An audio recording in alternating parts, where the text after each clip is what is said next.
여러분 안녕하십니까? 금요일 아침 뉴스 퍼레이드 황병준입니다. 공직선거법 위반 사건 1심에서 징역형을 받은 민주당 이재명 대표가 항소했습니다. 검찰도 항소할 예정이어서 법정 다툼이 2라운드에 접어들게 됐습니다. 신유만 기자입니다.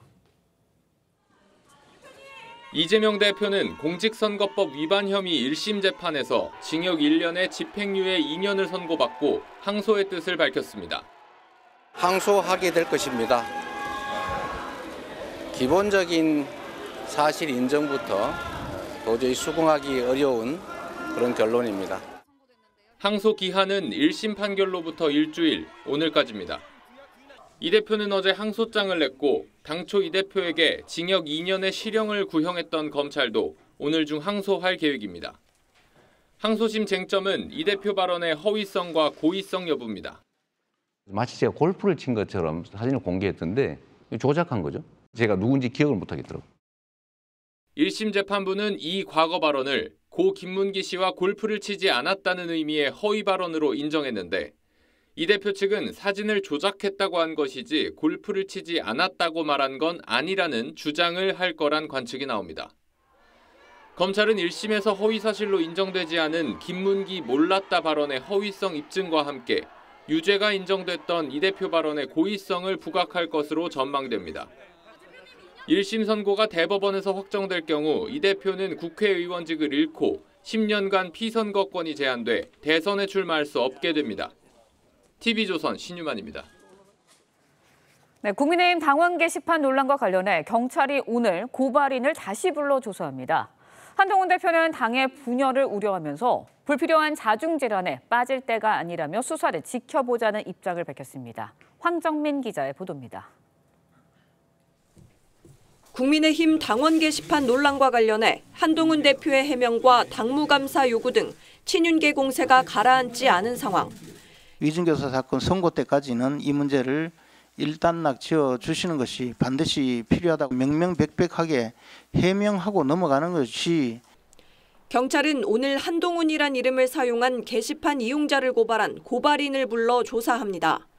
앞서 고발인은 게시판 이용자가 한 대표 아내와 장인 등 5명의 이름을 도용해 정보통신망법을 위반했다고 주장했습니다. 그동안 게시판 논란에 말을 아껴온 한 대표도 당의 분열은 안 된다며 입을 열었습니다. 불필요한 자중질환에 빠질 일은 아니라고 생각하기 때문에 제가 당대표로서 잘 판단해서 대응하겠다. 그러면서 수사로 진실이 드러날 거라고 강조했습니다. 국민의힘 일각에선 오는 25일 이재명 민주당 대표 위증교사 1심 선고 전 게시판 논란이 일단락돼야 한다는 주장이 나옵니다.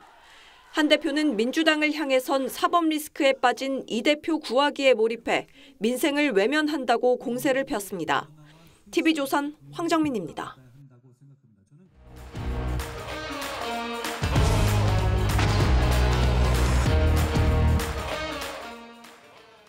정치권 소식 짚어보는 아침의 맞수 시간입니다. 노동일 파이낸셜 뉴스 주필 이승훈 더불어민주당 전략기획위 부위원장 나오셨습니다. 안녕하세요. 안녕하세요. 다음 주 월요일로 다가왔습니다. 위증교사 1심 선고를 앞둔 민주당 이재명 대표가 연일 민생 행보를 이어가고 있습니다. 어제는 김동연 경기지사와 함께 전통시장을 찾았다고 하는데요. 영상 먼저 보겠습니다.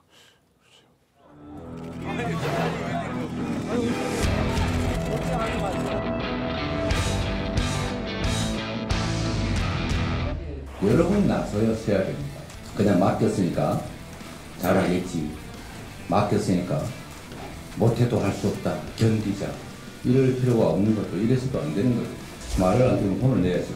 경제 인식이 과연 우리의 현실을 제대로 보고 있는 것인지 대한민국 대통령인지 어느 달나라의 대통령인지.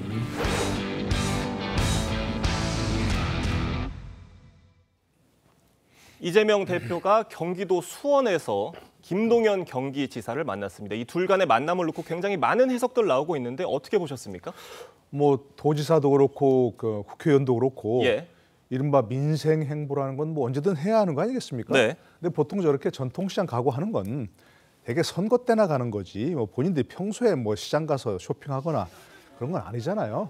보여주기라고 할 수 있는데 뭐 나쁜 건 아니지만 그건 어쨌든 저렇게 하는 것은 둘 다 좀 뭔가 속셈이 있는 거 아니겠습니까?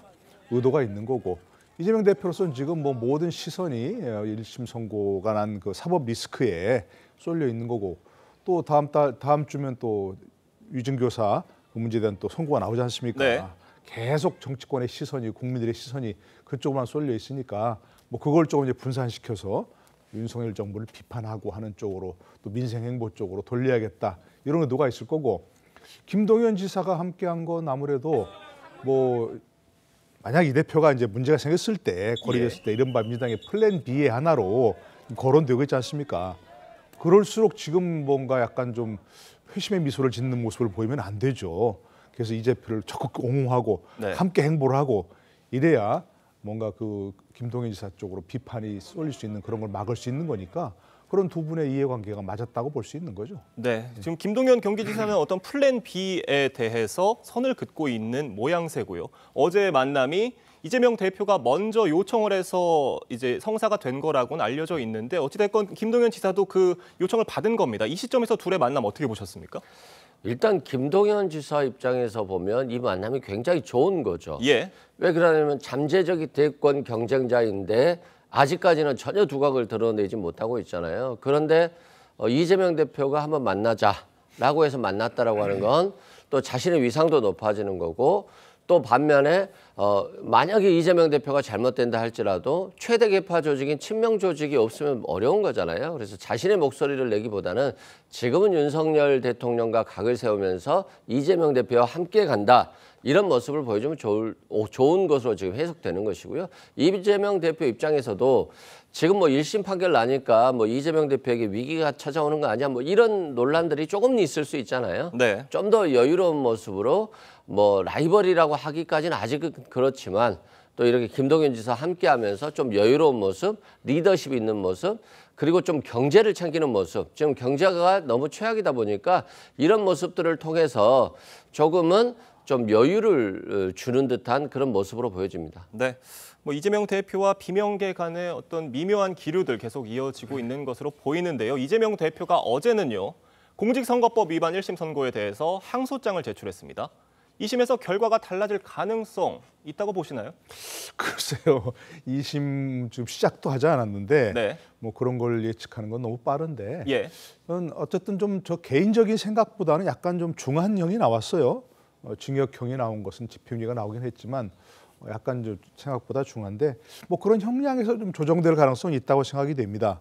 예를 들어서 뭐 보통 이럴 때는 이 항소심에서 조금 피고인의 항소를 받아들인다면 뭐 징역 8개월이나 징역 6개월이나 나올 가능성이 있는데 1년이든 6개월이든 8개월이든 또 벌금 100만 원 이상이면 예. 결과는 달라지지 않으니까 뭐 조금 문제가 있죠. 예를 들어서 항소심에 조정이 되더라도 뭐 결과적으로 달라지는 건 없을 거라 이렇게 조심스럽게 예측을 해봅니다. 뭐 이재명 대표 측에서는 당연히 2심에서 형량을 조금이라도 낮추려고 최선의 노력을 다할 걸로 보이는데 어떤 부분을 좀 쟁점으로 다툴 걸로 보시나요? 일단 김문기 씨 관련해서 한 부분이 유죄가 나왔잖아요. 네. 예를 들어서 이재명 대표가 아니 국민의힘이 사진을 조작했던데 마치 골프 친 것처럼 이렇게 얘기했는데 이재명 대표가 김문기 씨가 골프를 안 친 것처럼 거짓말을 했다라고 해서 허위사실 공표가 된 건데 사실상 국민의힘에서 사진을 4명이 찍은 사진처럼 그러니까 여러 명이 찍은 사진인데 딱 골프 친 사람만 찍은 사진처럼 했거든요. 근데 그 사진 있는 날 골프를 치지 않았기 때문에 이걸 가지고 부정했다고 해서 다른 날 골프를 안 친 것처럼 거짓말했다. 이거 유추 해석인 부분이에요. 그래서 저는 이 부분은 뭐 항소심 가면 무죄가 될 것으로 보여지고요. 백현동 관련해서도 압박을 받았다. 협박을 받았다 국토부에 이 부분과 관련해서 실은 증인들 그러니까 성남시의 증인들이 좀 이재명 대표에게 우호적이지는 않았던 것 같아요. 그 이유가 뭐 사실관계를 얘기했을 수도 있지만 또 검찰의 압박을 좀 받았을 가능성 충분히 있거든요. 이 부분과 관련해서 이제 이재명 대표가 어떻게 변호인들이 잘 대응하느냐가 중요한 것 같고요. 우리 법과 양심에 따라 판사는 판단하는 거잖아요. 1심 판사는 법에 따라서 뭐 엄격하게 판단했다라고 볼 수도 있지만 반면에 양심이란 것도 있잖아요. 지금 사회적 기류 그리고 저작거리의 민심 왜 이재명 대표만 이렇게 파지? 그리고 이 김문기를 알았다 몰랐다? 뭐 골프를 쳤냐 안 쳤냐? 또 국토부에 압박이 있었냐 협박이 있었냐 가지고 이 허위사실 유포로 해서 제1위 유력 대선 주자를 날리는 것이 지금 이게 사법 정의에 맞는 것인지 양심에 맞는 것인지 형평성 차원에서 항소심이 또 고민을 할 것으로 보여집니다. 네. 지금 이재명 대표가 법정에서 2심에서 어떤 부분 중점적으로 다툴지 설명을 해주셨는데요. 국회에서는요, 민주당이 공직선거법 개정안을 발의를 했습니다. 이 대표에게 징역형이 선고된 허위사실 공표죄 관련 조항이 삭제가 되면서 이 방탄 입법 논란이 일고 있습니다. 여야 목소리 들어보겠습니다. 선거법에 불합리한 부분들이 많이 있기 때문에 21대 국회에서도 많이 제출이 됐었고 당연히 22대 국회에서도 제출이 되는 거죠. 우연히 이재명 대표 공직선거법 선고 1심과 맞물렸을 뿐이지 이재명 대표를 위한 그런 위인 설법 이런 건 아니다. 이런 당연하죠. 사법 시스템을 망가뜨려서라도 이재명 대표를 구하겠다는 그런 일종의 아부성 법안이라고 밖에 볼 수가 없습니다. 민주당이 이 정도 수준인지는 전 정말 몰랐습니다. 지금 저 개정안이 민주당 박희승 의원이 지난 14일과 15일에 각각 발의한 개정안이거든요. 14일에 발의한 거는 허위사실 공표죄를 삭제하는 내용이고요. 15일에 발의한 거는 또 당선 무효 기준을 100만 원에서 1,000만 원으로 높이는 내용입니다. 어떻게 보십니까? 글쎄, 공직선거법에 여러 가지 개정할 부분이 있다고 생각합니다. 네. 그런데 하필 이 시점에요. 지금 이 시점에 네. 또 하필 또 허위사실 공표죄 이걸 개정하자, 삭제하자 이렇게 나온다면 누가 봐도 이건 뭔가 이상하지 않느냐, 이 대표를 구하기 위한 거 아니냐. 물론 이게 삭제된다고 하더라도 이 대표 죄가 없어지는 건 아니지만 그러니까 좀 문제가 있다고 생각이 됩니다. 지금 그렇다 예를 들어서 지금이 아니더라도 얼마든지 할 수 있잖아요. 지금 당장 선거가 있는 것도 아니니까 지금 개정하더라도 다음 선거부터 적용한다 이렇게 되면 문제가 없다고 생각이 됩니다. 그러니까 좀 시기적으로 좀 의구심을 받을 수밖에 없다 하는 게 한 가지 분명히 있는 거고, 저는 이 가운데서 후보자 비방죄는 좀 개정하거나 삭제할 필요 있다고 생각합니다. 예. 왜 그러냐면 허위 사실로 비방한다면 이제 허위사실 공표죄가 되겠지만 진실한 사실을 적시해서 비판해도 후보자 비방죄가 되거든요. 우리 형법에 또 그런 거 있죠. 사실 적시에 의한 명예훼손죄라고. 그런 말이 안 되는 겁니다. 아니 사실 진실대로 얘기해서 후보자를 비판했는데 그게 후보자 비방죄가 된다면 누가 그걸 제대로 비판할 수 있겠습니까? 후보자를. 그러니까 이거는 저는 후보자 비방죄는 개정하거나 삭제할 필요가 있다고 생각이 드는데 허위사실 공표죄 만약 이걸 없앤다면 정말 허위사실 아무리 선거 과정에서 얘기해도 처벌할 수가 없잖아요. 네. 그로 인해서 선거가 결과가 달라질 수도 있는 거고. 그렇기 때문에 이건 시기적으로도 그렇고 내용적으로도 그렇고 개정해서는 안 된다고 생각합니다. 일부 선거법 조항은 개정 필요성이 있지만 또 민주당이 낸 대로는 다소 과하다 이런 말씀을 주셨는데 사실 민주당이 지금 낸 개정안이 공포가 되고 시행이 된다면 이재명 대표 재판에도 실질적인 영향을 미칠 수 있다 이런 분석들이 있어요? 영향을 미칠 수 있죠. 네. 예를 들어서 1심에서 집행유예가 나왔는데 항소심에서 벌금 800만 원으로 줄어들었다고 치죠. 네. 근데 벌금 1,000만 원이 넘는 것으로 의원직이 상실되는 피선거권 박탈되는 형으로 바뀐다라고 한다면 이재명 대표는 살아나는 거죠. 그리고 또 이 법 자체 후보자 비방죄라든가 이런 것들 그리고 명예훼손이라든가 이런 부분들이 없어진다라고 한다면 또 면소 판결을 받을 수 있기 때문에 이재명 대표에는 도움이 되는 건 맞습니다. 다만 이제 오얏나무 아래에서 갓근을 고치지 말라고 했기 때문에 이 부분이 혹시 이재명 대표를 위해서 개정하는 거 아니냐 이런 오해는 충분히 살 수 있을 것 같아요. 그리고 또 이 선거법을 개정했다고 해서 윤석열 대통령이 거부권을 행사해버리면 아무런 효과가 없기 때문에 괜히 방탄 논란만 있고 실효성은 전혀 없을 수도 있어요. 그래서 고민해야 될 부분인데 다만 좀 아까 교수님 말했듯이 후보자 비방죄 부분, 진실한 사실에도 처벌이 된다는 부분, 그리고 허위사실 공표와 관련해서도 상대에 대해서 허위사실을 공표하는 부분은 잘못된 거거든요. 근데 내가 소극적으로 방어하는 부분, 요즘에는 검찰이 너무 기교적으로 수사를 하기 때문에 김문기 씨를 알았냐 몰랐냐 어떤 기억적인 부분도 충분히 당선 무효용을 선고할 수 있어요.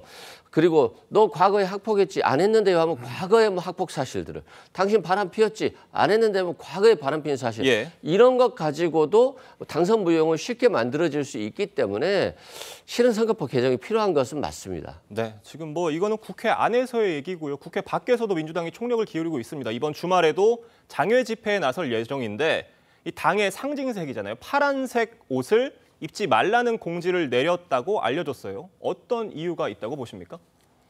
이게 집회가 있더라도 민주당 차원에서 동원하거나 하는 건 아니다. 일반 시민들이 많이 참여하는 것이다. 네. 뭐 이렇게 지금 생각하려고 하는 거겠죠. 근데 기본적으로 지금까지 계속 있었던 토요일 집회 같은 때 네. 서울역 쪽에서 정보인에서 봤습니다만 실제로 사실은 동원령을 내렸던 거 아니겠습니까? 민주당의 외곽 조직이라 할 수 있는 거 뭐 민주당 혁신회의인가요? 뭐 그런 데서도 마찬가지였고. 그러니까 굳이 뭐 이런 그 집회를 한다고 하면 민주당 차원에서 하든 일반 시민들이 하든 시민단체가 하든 뭐 차이가 있겠습니까? 근데 굳이 이걸 뭐 파란 옷을 입지 말라든가 하는 것은 너무 옹색한 거 아닌가 하는 그런 생각이 듭니다. 제가 드는 생각도 이 파란 옷을 입지 말라는 이 지침이 알려진 이상 파란 옷을 입지 않은 분들도 이게 민주당 당원인지 일반 시민들인지 오히려 더 불분명해진 게 아닌가 하는 생각이 들어요. 근데 이제 이게 보면 민주당이 집회를 주도하는 것이 아니라 시민이 참여하는 것은 모습을 보여주려고 실제 그런 의도죠. 네. 그런 의도가 맞고요.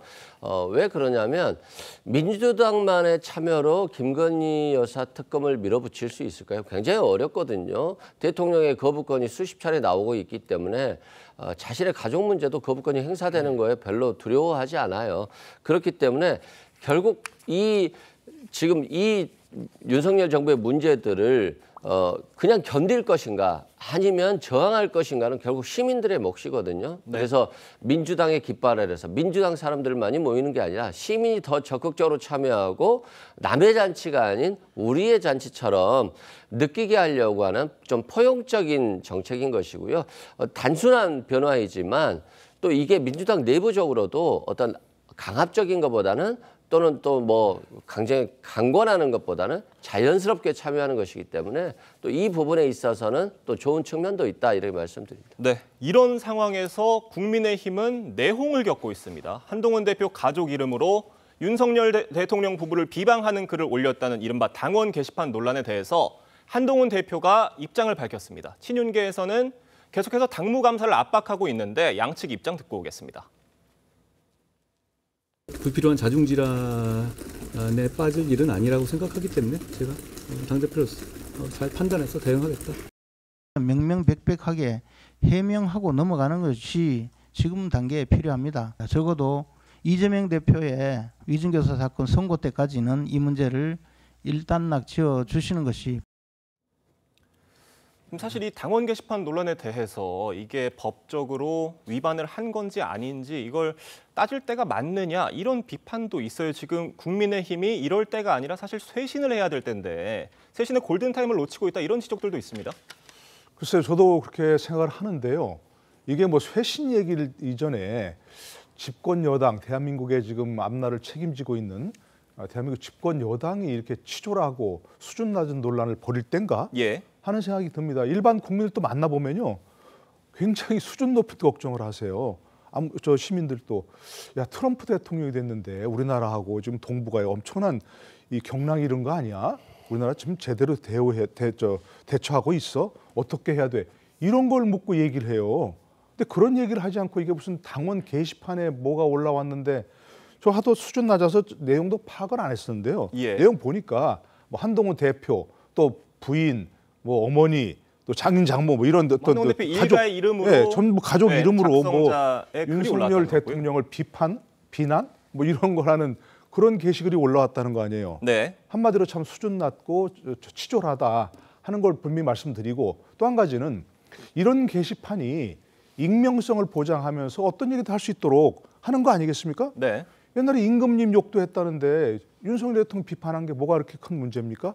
이게 아까 말씀하신 대로 무슨 위법 소지가 있다거나 이래서 과거처럼 매크로를 돌렸다거나 사람을 동원했다거나 아니면 이런 것들을 해서 뭐 비난 게시글을 게재했다 그러면 문제가 되지만 그렇지 않고 정말 뭐 가족들이 아니면 나서서 뭐 본인은 아니라고 하니까 현재로서는 가족들이 나서 했다 그러면 그게 뭐가 그렇게 큰 문제인데 이게 가지고 뭐 며칠씩 끌면서 여당 내부의 내홍이라고 친윤계가 어떻고 친한계가 어떻고 그렇게 해야 될 일인지 저는 정말 이해가 안 되는 그런 부분입니다. 네. 한동훈 대표가 만약에 가족들을 명의로 된 것 다 가족들한테 물어봤을 거 아니에요.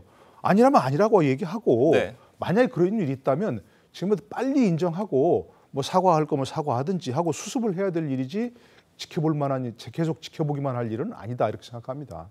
네, 지금 말씀해 주신 것처럼 한동훈 대표가 이 사안에 대해서 빠르게 입장을 밝혔으면 될 일인데 다소 좀 시간을 끌면서 오히려 논란을 키웠다라는 지적들이 있는 것도 사실인 것 같고요. 제가 궁금한 거는 고발인이 이 당원 게시판 논란을 경찰에 고발을 한 혐의가 정보통신망법 위반 혐의인데 그 혐의의 그 법 조항에 저촉이 되는 부분이 실제로 있을 수 있다고 보시나요? 일단 정보통신망법상 명예훼손이 되려면 비방의 목적이 있어야 되는 거거든요. 근데 이제 비방 자체가 명예를 훼손하는 비방이어야 되는 거잖아요. 근데 한동훈 대표 이름으로 나온 것들은 동명이인인 것 같아요. 이 부분은 굉장히 심한 얘기들이 많이 있더라고요. 뭐 계목줄 얘기도 나오고 여러 가지 주술 얘기도 나오는데 이 부분은 아마 당에서 한동훈 대표가 아니라는 것이 확인이 된 것으로 보여지고요. 뭐 한동훈 대표의 부인, 한동훈 대표의 장인, 장모, 자녀들 명의로 된 부분들은 뭐 그렇게 과하지 않았더라고요. 그냥 일반적으로 신문에서 나오는 정도 수준의 빈파적 목소리였기 때문에 이 목소리를 가족들 개개인이 직접 했는지 또는 어떤 가족 중에 한 명이 남의 가족들 이름까지 동의를 받아서 같이 했는지 이건 불법이 되는 문제는 아니에요. 그래서 한동훈 대표도 뭐 위법이 아니다라고 하는데 위법이 아닌 건 개인적으로 맞는 것 같고요. 다만 한동훈 대표가 지금 빨리 해명을 한 게 나아요. 왜 그러냐면 윤석열 대통령이나 용산이라든가 친윤 쪽에서 가만히 두겠습니까? 두고두고 이것 가지고 대통령을 압박했다, 대통령을 비판했다 이거 가지고 계속해서 내후년 대선까지 계속 따라갈 것 같은데 그 전에 당 대표로서 자녀들이 이렇게 비판적인 시각을 내는 거에 대해서 막지 못해서 미안하다. 그런데 가족들도 자신의 의견을 발표할 수 있다. 그리고 내가 입으로 항상 그러지 않았냐. 국민의 눈높이에 맞춰야 되고 청와대 대통령실 인적 쇄신해야 되고 대통령의 부인이 지금 공개 활동하면 안 되고 이런 비판들을 했는데 그 내용들이 있지 않냐. 그렇기 때문에 이건 뭐 특별한 게 아니다. 라고 하면서 사과하면 끝낼 일이지 이걸 명확하게 사과하지 않으면요. 용산에서 끝까지 물고 늘어질 겁니다. 네, 한동훈 대표도 이 사안에 대해서 설명할 부분들은 명확하게 설명할 필요성이 있어 보이네요. 두 분 말씀은 여기까지 듣겠습니다. 감사합니다. 블라디미르 푸틴 러시아 대통령이 우크라이나 공격에 사용한 건 대륙간 탄도미사일 ICBM이 아닌 신형 중거리 미사일이었다고 밝혔습니다.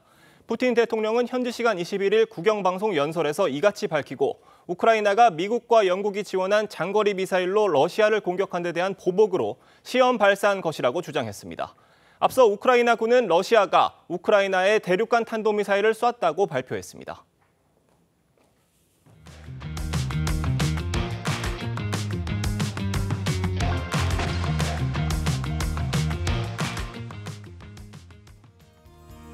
평화통일 정책에 관한 대통령 자문을 맡는 민주평화통일자문회의 사무처에 왔습니다. 탈북민 출신으로는 처음으로 태영호 전 국민의힘 의원이 기용돼 화제였는데요. 태 처장을 만나 달라진 국제정세 속 대북 정책과 현재 북한이 처한 상황에 대해 들어보겠습니다. 아이고, 안녕하세요. 오랜만에 인사드리겠습니다. 네. 어떻게 잘 지내셨나요? 예. 어떻게 반갑습니다. 7월에 임명되시고 나서 어떻게 좀 지내셨어요? 지금 한 3개월 됐는데 처음 해보는 일이라 매우 바쁘게 지냈죠. 태 처장은 트럼프 미국 대통령 2기 대북 정책을 어떻게 전망할까? 신뢰와 고래, 일단 기업인 출신이기 때문에 기업가들의 특징이 뭔가 하면 가만히 있으면 이익이 창출 안 되거든요. 대북 정책에서도 트럼프 대통령은 그 무엇인가 새로운 것, 새로운 거래 이런 걸 해보려고 북한에 끊임없이 라브콜도 보내고 북한을 흔들어도 볼 겁니다. 미북 정상회담 성사 가능성도 높게 봤습니다. 저는 정상회담은 할 것 같아요. 그러나 지금 많은 사람들이 예측하는 것처럼 내년 상반년 안으로 정상회담이 이루어질까? 저는 여기서는 대단히 회의적인 생각을 가지고 있습니다. 하지만 트럼프와 김정은이 만나게 되더라도 비핵화보다는 우크라이나 전쟁과 북한의 러시아 파병이 더 큰 의제가 될 것으로 내다봤습니다. 우크라이나 전쟁을 매듭짓지 못한 상태에서 김정은과 회담을 한다면 가장 중요한 문제는 비핵화 문제에 앞서서 우크라이나 전선에서 북한군을 철수하는 문제를 먼저 제기할 수밖에 없어요. 그러면 김정은이가 아무리 트럼프 대통령과의 관계, 미국 관계가 중요하다고 한들 푸틴과 한 약속을 깨고 북한군을 우크라이나에서 철수할 수 없거든요. 이런 상황이기 때문에 트럼프로서는 순서를 정할 거다고 봐요. 러시아 파병으로 몸값을 높인 김정은이 중동 등 국제 문제에 보다 더 적극 개입할 가능성도 점쳤습니다. 이란 등 국가와 핵미사일 등 군사기술 협력을 강화할 수 있다는 겁니다. 앞으로 북한이 우크라이나에서 끝날 것이냐. 이건 뭐 중동, 뭐 어디에 어떤 이제 작전을 할지는 누구도 모르고 중동 전쟁에 직접 참관 안 한다고 해도 이란과 같은 이런 나라들의 핵이나 미사일 기술을 넘겨주면 그 자체가 오히려 북한군이 중동에 가는 것보다 더 큰 영향을 주는 거죠. 국제 정세의 흐름에 직접적인 영향을 미치겠다. 이런 의도인 거죠. 우리 정부에는 트럼프 2기 미국 간 접촉에 적극 개입을 주문했습니다. 절대로 우리를 패싱하고 직접 미국이 북한과 접촉하고 그 어떤 딜을 맺는 걸 우리가 차단하고 그 어떤 협상이 이루어지더라도 서울을 통해서 이루어져야 된다는 강한 메시지를 저는 보내야 된다. 저는 이렇게 생각합니다. 북한의 우크라이나 전쟁 개입으로 국제사회의 한반도 문제가 부각된 상황도 잘 활용해야 한다고 강조했습니다. 우크라이나 상황에서 북한군이 감으로써 한반도의 안보 또 통일 이런 문제에 대해서 관심을 덜 가지던 미국이나 또 유럽 나라들이 지금 관심이 대단히 부쩍 커졌습니다. 국제적인 공조, 연대를 우리 정부가 주체가 돼서 주도할 수 있는 새로운 길이 열렸다. 북한군의 우크라이나 전쟁 참전과 트럼프 행정부 2기 출범 등으로 국제정세가 요동치는 가운데 현명한 대북 정책 수립과 실행이 필요해 보입니다. 앵커가 간다였습니다. 네, 남녀공학 전환을 놓고 갈등을 빚어온 동덕여대가 관련 논의를 잠정 중단하기로 결정했습니다. 학생들이 본관 등을 점거하고 시위에 나선 지 열흘 만인데 학교와 학생 측은 강의실 봉쇄를 해제하고 수업도 재개하기로 합의했습니다. 고희동 기자의 보도입니다. 서울 동덕여대 교정. 학생은 보이지 않고 남녀공학 전환에 반대하는 대자보와 과 점퍼만이 가득 채우고 있습니다. 학교의 설립 이념이랑 대립되면서 학교의 근간을 흔드는 사안을 반민주적인 방식으로 결정하려고 했기 때문에 바로잡아야 된다고 생각합니다. 학교 측의 남녀공학 추진에 학생들이 결사 반대를 외치며 11일부터 점거 농성을 벌여온 겁니다. 학생들은 자체 재학생 투표를 통해 재학생 1973명 중 1971명이 공학 전환에 반대한다는 의견을 내기도 했습니다. 계속된 학사 일정 파행에 학교 측은 어제 학생 대표단과의 면담 끝에 남녀공학 전환 논의를 잠정 중단하기로 결정했습니다. 학생들도 본관을 제외한 강의실 봉쇄를 해제하고 수업을 재개하기로 합의했습니다. 공학 전환 논의에 제동이 걸리면서 갈등은 일단락됐지만 아직 숙제는 남아 있습니다. 학교 측은 건물 보수와 청소 비용이 최대 50억 원을 넘을 거라고 밝혔는데 다음 주 열릴 학생 대표단과의 2차 면담에서 책임을 학생에게 돌릴 경우 양측 간 충돌이 재개될 수도 있습니다. TV조선 고희동입니다.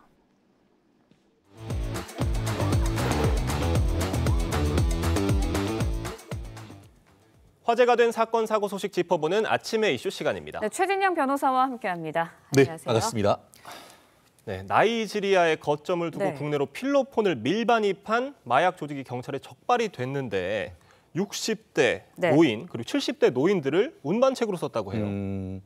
나이 드신 분들이 그런 일을 하겠냐 하는 그런 허점을 노린 것이 아닌가 하는 예. 생각인데요. 네. 말씀하신 것처럼 서울경찰청 마약범죄수사대 같은 경우에는 이 특정범죄 가중처벌법상의 향정 혐의로 나이지리아인 총책 50대 총책을 비롯해서 이 운반책 등 이 12명에 대해서 입건을 하고 그중에 6명을 구속했다라고 얘기를 하는 것 같습니다.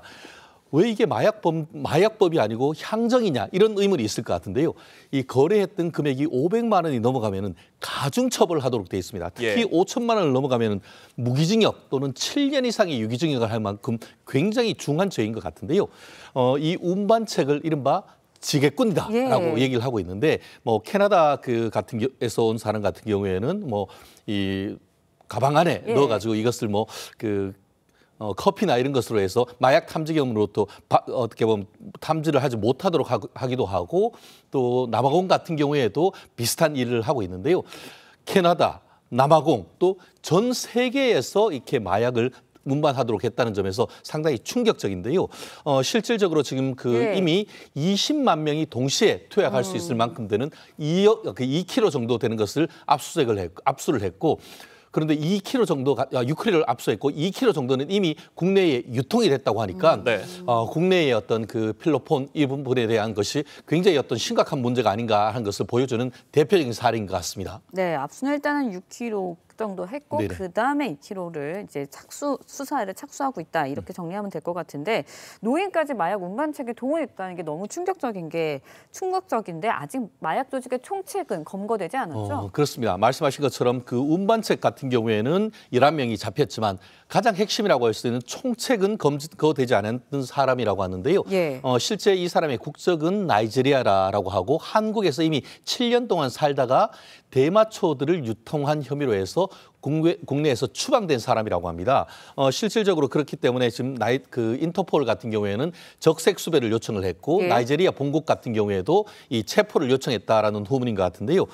지금 그 경찰 같은 경우에는 지난 2021년부터 2023년까지 3건을 적발했던 필로폰 대마 밀수 사건에도 이 총책 A씨가 관련돼 있다라고 확인을 하고 나머지 나이지리아인 7인에 대해서도 범죄단체 조직, 한마디로 마약과 관련된 범죄단체 조직 혐의로 해서 지금 수사를 진행 중이라고 하는 것 같습니다. 네. 이 60, 70대 고령의 마약 운반책들은 마약 운반 사실을 몰랐다고 주장하고 있어요. 네네. 이들도 처벌을 받게 되나요? 그렇습니다. 이미 그 지게꾼이라 불리우는 이 운반책 6명이 구속돼 있습니다. 사실 우리 그 공항에 가신 분들 같은 경우에는 많이 들으셨을 겁니다. 다른 사람들이 모르는 사람들이 그 물건을 전달해달라고 하는 거나 그런 부분은 하지 말라고 하는 것을 많이 했고 그렇게 하고 있음에도 불구하고 이렇게 했다는 것은 말은 몰랐다고 하지만 사실상 알았거나 미필적으로도 알았을 가능성이 있는데 실제 지금 캐나다인 같은 경우에는 뭐 말씀드린 것처럼 대출금 투자를 알선해주겠다라고 해서 믿고 들어왔다거나 아니면 스웨덴 운반책 같은 경우에는 대한민국 내에서의 복권을 당첨금을 수령하기 위해 왔다라고 얘기하지만 실제 수사해본 결과 마약류가 숨겨진 물건을 전달해준 일만 했다고 하기 때문에 말은 어떻게 보면 몰랐다고 하지만 실질적으로 알고 이와 같은 일을 했다라고 보여주고 아마 자금 흐름을 보면은 돈을 받았을 가능성도 있기 때문에 그런 부분에 대한 보강 수사 이루어지지 않을까 생각합니다. 네, 알겠습니다. 고액 체납자 이야기도 해보도록 할게요. 호화 생활 즐기면서 악의적으로 세금 내지 않은 사람들 무더기로 적발이 됐습니다. 김치통에 수억 원의 현금을 숨겨놓기도 했다고요. 그렇습니다. 김치통이 아니고 금치통이 아닌가 하는 생각인데요. 지금 그 국세청 같은 경우에는 지능형 고액 체납자 696명을 집중적으로 추적을 했고 세금 추징액만 2조 5천억 원이나 된다고 합니다. 실질적으로 그중에서 변제 능력이 있으면서도 이 지급하지 아니하고 있던 216명 그리고 또 편법으로 재산을 은닉했던 사람 81명 등을 비롯해서 많은 사람들을 추징하고 있는 것 같은데요. 실제 92세 연세에 드신 분인데 토지를 이제 그 매매를 하고 양도 차익이 수십억에 이르렀고 세금만 해도 한 20억 정도 된다고 하는데 이 부분을 현금으로 잘게 나눠 가지고 이제 그 자녀들한테 줬는데 그 자녀들 집을 압수수색했더니만 아까 얘기한 것처럼 이 김치통에 5만 원권으로 해서 2억 원씩이나 있었다라고 하고 그 외에도 그 외에도 여러 가지 지금 그 일들이 있다라고 하기 때문에 지금 뭐 세금이 거둬들이는 것이 세수가 결손되고 한다고 하는데 이런 분들에 대한 어떤 추적 열심히 해야 될 것 같습니다. 지금 뭐 자료 화면으로도 나가고 있지만 저 김치통에 현금 다발을 저렇게 숨겨두고 있고요. 김치통뿐만이 아니라 뭐 집안 곳곳에 숨겨두고 있는 모습인데 어마어마합니다. 뿐만 아니라 비트코인 같은 가상자산에 재산을 숨긴 체납자들도 있다고 해요. 그렇습니다. 사실 가상자산은 이것을 추적하기가 만만치는 않은데요. 그런데 요즘 같은 경우에는 대한민국에 있는 은행에 이 가상자산을 이제 자금 거래를 할 수가 있고 한국에 있는 가상자산 거래소도 있기 때문에 확실하게 돈을 그 세금이 탈루됐다는 사실을 알기만 한다고 하면은 이 또한 압수 추정이 가능한데 통상적으로는 어떻게 보면 임의적인 납부를 요청을 하지만 이 그 체납하는 금액이 굉장히 많다 보니까 가상자산 자체를 압류해가지고 그것을 직접 매각하는 그런 일도 지금 국세청에서 나아간다고 하니까요. 이 부분에 대해서 특히 요즘 같은 경우에는 뭐 유튜버를 비롯해서 이런 젊은 층의 이 가상자산을 통한 그 탈세가 적지 않다는 얘기가 있기 때문에 이런 신종 탈세에 대해서도 이 그 수법을 잘 확인해서 국세청이 대응하는 것이 필요할 것 같습니다. 네, 집안에 현금 따반 뭐 금덩이가 저렇게 많은데 왜 세금 내지 않았을까 이런 의문점이 좀 드는데 국세청 조사원들이 체납자에게 찾아갔을 때 강하게 항의하면서 반발을 하기도 했다고 합니다. 영상으로 보고요. 이야기 이어가겠습니다. 공무집안에 집어넣어 그래서 야 세금 냈다 그랬어 안 낸다 그랬어. 아유, 진짜 뻔뻔하다는 표현은 이럴 때 쓰는 것 같은데 이런 고액 체납자들에 대해서 보다 강력한 제재, 뭐 처벌 내려져야 한다는 의견도 있는데 왜 이렇게 체납 문제를 끊어낼 수가 없는 건지라는 생각이 들어요. 근데 벤자민 프랭클린이 이런 얘기를 했습니다. 세상에 확실한 것이 딱 두 가지가 있다. 하나는 죽음이고 하나는 세금이다. 결국 그만큼 그 국세청의 추적 의의가 굉장히 중요한 것 같습니다. 결국 내가 열심히 일했는데 이 돈 왜 국가가 가지고 가냐 하지만 합당한 어떤 국가를 운영하기 위해서 복지국가를 하기 위해서는 일정 부분의 세금은 불가피한 것 아니겠습니까? 그렇기 때문에 이런 부분에 대해서 세원을 추적하고 이렇게 은닉해 있는 현금에 대해서는 끝까지 추적하는 게 필요한데 요즘은 1,000만 원 이상만 어떻게 보면 현금 거래를 해도 다 추적이 됩니다. 말씀드린 것처럼 죽음과 세금만큼 확실한 것도 없다고 하니까 이렇게 나중에 추징되면은 플러스 알파 플러스 범죄로 처벌까지 되기 때문에 그런 부분에 대해서는 확실한 어떤 그 세금의 납부 필요한 것 같습니다. 이런 참 의도적인 고액 체납자들에 대해서는 강력한 처벌 필요해 보입니다. 오늘 말씀은 여기까지 듣겠습니다. 감사합니다. 고맙습니다. 5년 전 국내 가상자산 거래소가 해킹을 당해 580억 원 상당의 이더리움을 탈취당했는데 북한 해커 조직의 소행으로 드러났습니다. 네, 그동안 가상자산 가격이 급등해 현재 시세로는 1조 5천억 원에 이릅니다. 조윤정 기자의 보도입니다. 2019년 11월 국내 가상자산 거래소 업비트가 보관하던 이더리움 34만 2천 개가 해킹으로 도난당했습니다.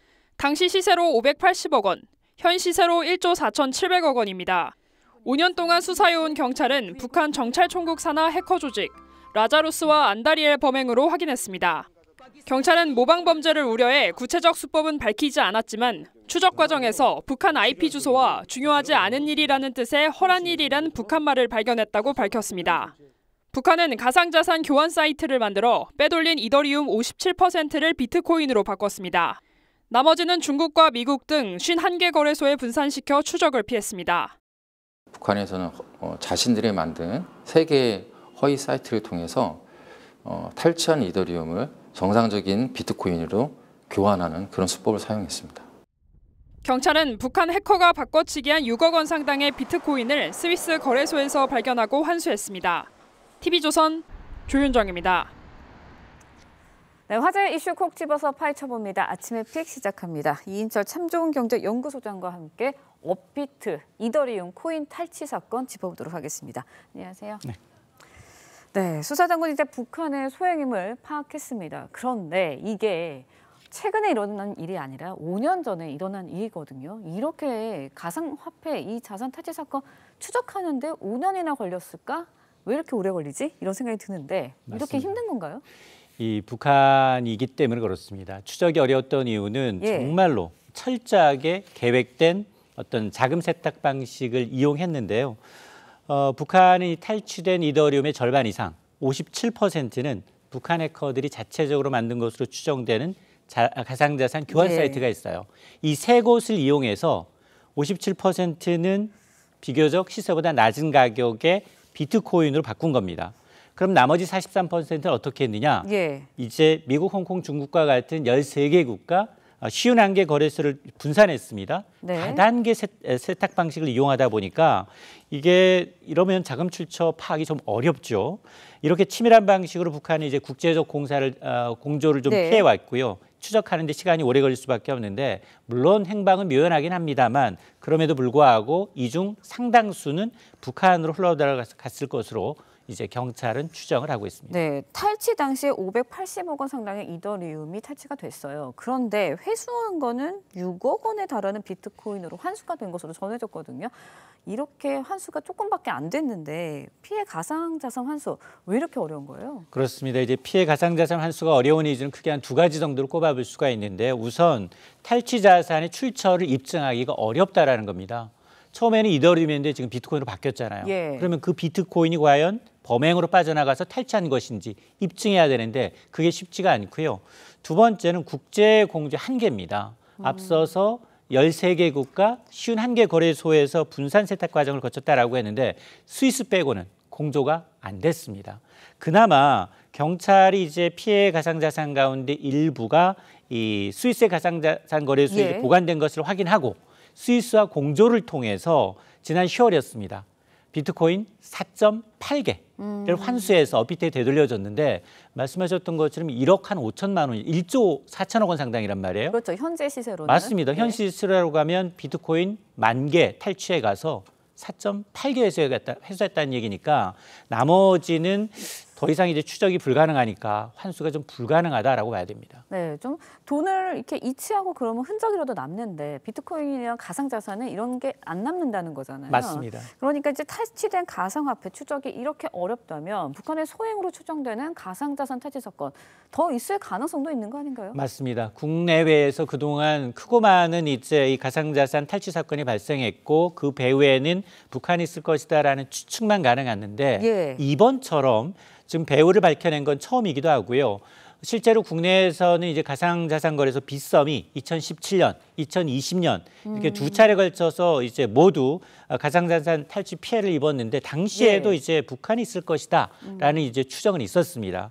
그리고 해외에서도 보게 되면 2022년에 베트남의 이제 블록체인 게임 업체가 해킹 공격으로 무려 8,600억 원 상당의 네. 가상자산을 이제 탈취한 사건이 있었는데 미국 정부는 그 배후에도 지금 북한을 지목한 바가 있습니다. 또 이 가까운 이제 나라 일본의 경우에도 2018년 가상자산 거래소에서 북한발로 추정되는 해킹으로 무려 3천억 원 이상의 가상자산을 빼앗긴 바가 있는데 이게 알려진 바만 이렇고요. 네. 지금 북한의 가상자산 해킹이라는 게 굉장히 조직적으로 지속적으로 이루어지고 있기 때문에 암암리에 추가 피해는 더 많을 것으로 보입니다. 네, 북한이 이제 가상화폐를 이용해서 핵무기 개발하는 데 쓴다 이런 뭐 보도들은 나왔었는데 이렇게 집중적으로 가상자산 같은 사이버 공격에 집중하는 이유는 뭔가요? 사이버 인력 한 명이 정말로 일당백을 하고 있다. 가성비가 좋다라는 겁니다. 그래서 지금 북한은 지금 해커를 직접 양성하면서 핵심 기밀과 가상자산을 훔치는 범죄를 계속해서 저질러 왔는데 특히나 2016년이었습니다. 북한이 이제 4차 핵실험을 발표한 이후에 국제사회의 제재 강도가 더 강해졌죠. 예. 그러자 이런 북한은 금융기관과 가상자산 거래소를 집중적으로 사이버로 공격을 해야 한다는 겁니다. 유엔 안전보장이사회 산하 대북제재위원회의 통계를 보게 되면 2017년부터 지난 6년 동안 북한이 탈취한 가상자산만 23억 달러, 3조 2천억 원 상당에 달할 것으로 보이는데 도대체 이거 어디에 썼느냐?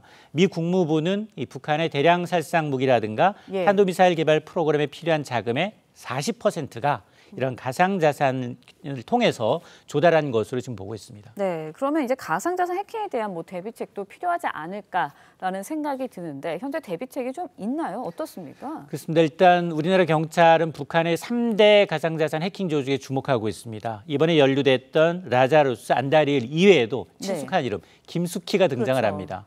근데 타겟이 다 달라요. 이 북한의 김숙희는 주로 정부기관을 타겟으로 하고 있고요.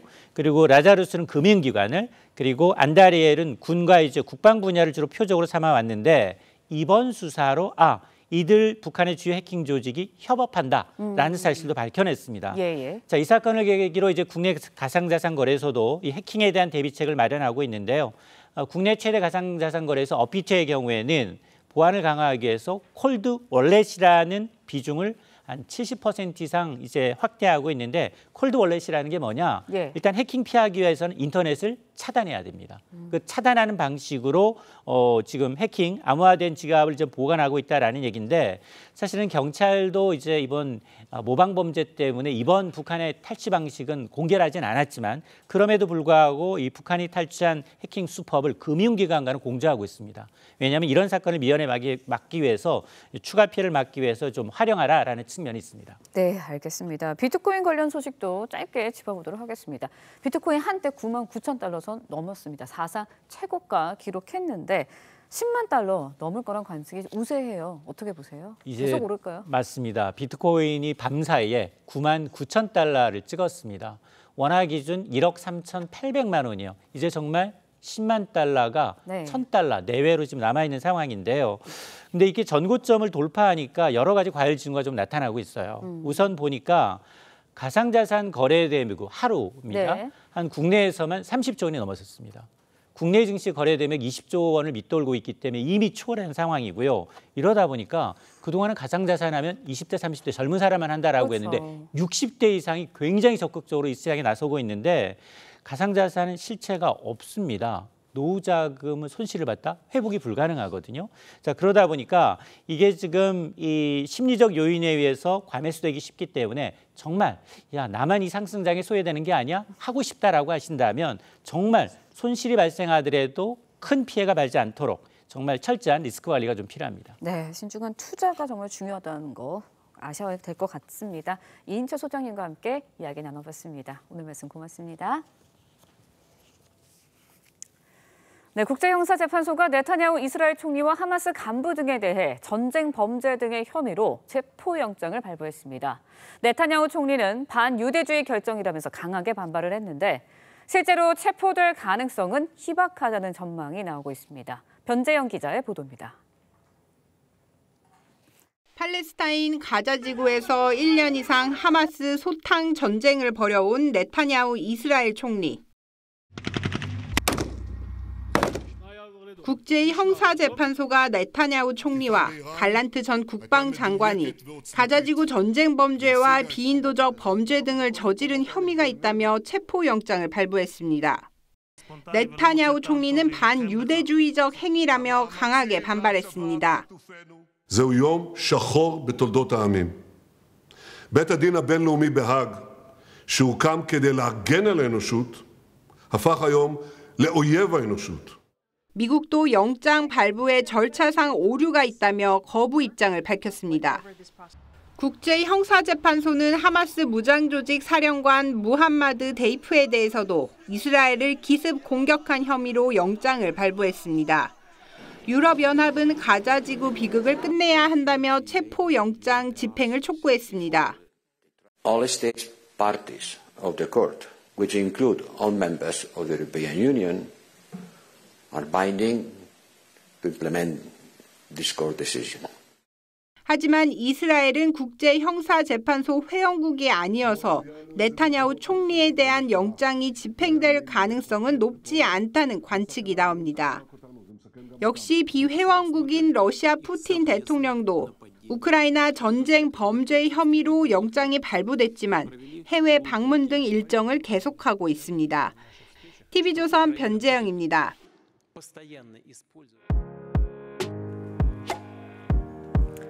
네, 렌즈에 담긴 그 순간 그 의미를 짚어보는 시간이죠. 사진 기자가 선택한 아침의 한 장입니다. 오늘은 조선일보 사진부 오종찬 기자와 함께합니다. 안녕하세요. 오늘 아침에 본 사진 어떤 건가요? 네, 얼핏 보면 단풍 같지만 소나무 숲이 말라 죽고 있는 현장입니다. 최근 영남 지역을 중심으로 소나무 숲에 비상이 걸렸습니다. 소나무 재선충병 때문인데요. 그 현장을 찾아가 봤습니다.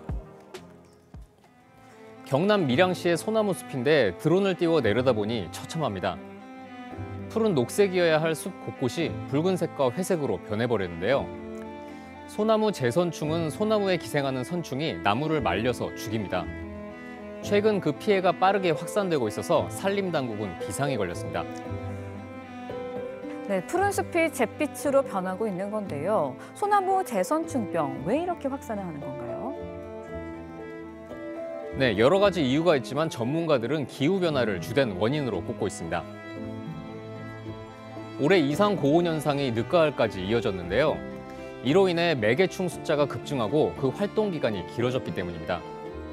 재선충에 감염된 나무는 잔뜩 말라 있어서 산불과 산사태도 우려되고 있습니다.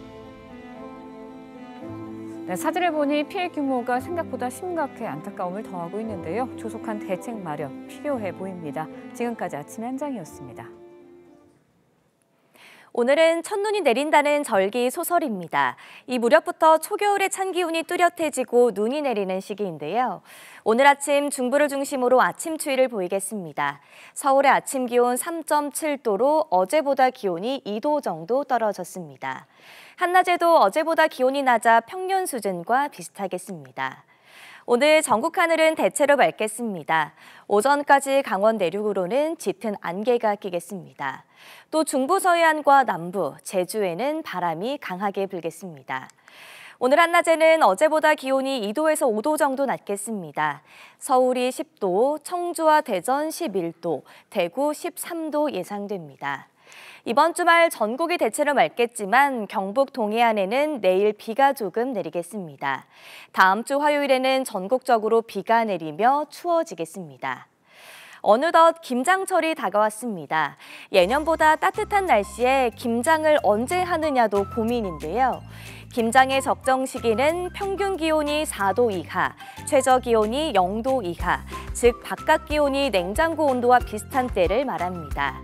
올해 날씨와 배춧값 등을 고려하면 서울과 인천은 11월 30일, 대전은 12월 1일, 비교적 기온이 높은 부산은 내년 1월 1일이 김장 적정 시기로 보입니다. 날씨와 생활정보 이나일입니다.